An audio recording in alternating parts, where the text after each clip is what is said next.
Bernard, I want to have a word with you about Professor Marriott's article. Yes, I think it's about time we reform local government. Do you, Bernard? Yes.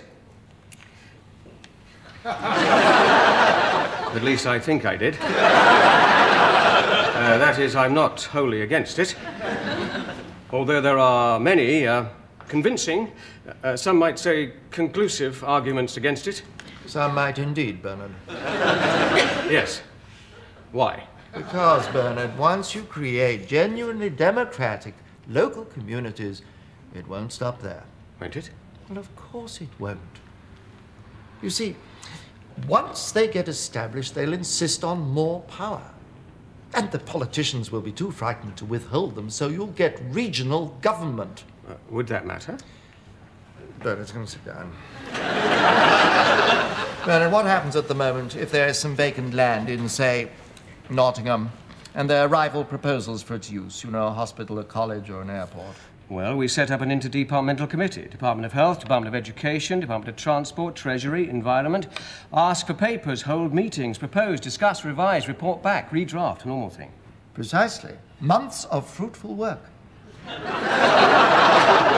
Leading to a mature and responsible conclusion. But if you have regional government, they decide it all in Nottingham.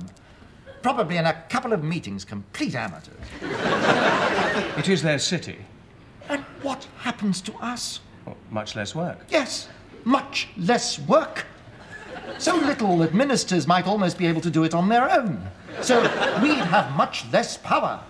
Well, I don't know whether I really want power. Bernard, if the right people don't have power, do you know what happens? The wrong people get it. Politicians, councillors, ordinary voters. But aren't they supposed to in a democracy? This is a British democracy, Bernard. How do you mean? British democracy recognizes that you need a system to protect the important things of life and keep them out of the hands of the barbarians.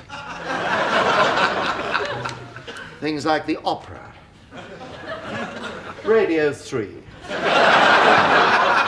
the countryside, the law, the universities, both of them.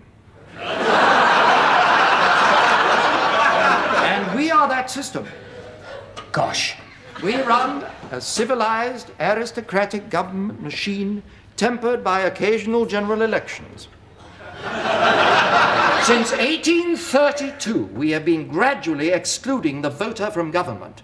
Now, we've got them to a point where they just vote once every 5 years for which bunch of buffoons will try to interfere with our policies, and you are happy to see all that thrown away. No, I didn't mean... Bernard, do you want the Lake District turned into a gigantic caravan site? The Royal Opera House into a bingo hall? The National Theatre into a carpet sale warehouse? Well, it looks like one, actually.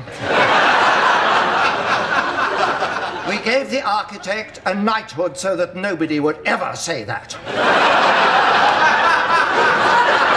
Do you want Radio 3 to broadcast pop music 24 hours a day? And how would you feel if they took all the culture programs off television? I don't know, I never watched them. Well, neither do I, but it's vital to know that they're there. But you always said local government was corrupt and incompetent. Well, so it is, Bernard. So corrupt and incompetent that even ministers recognize it.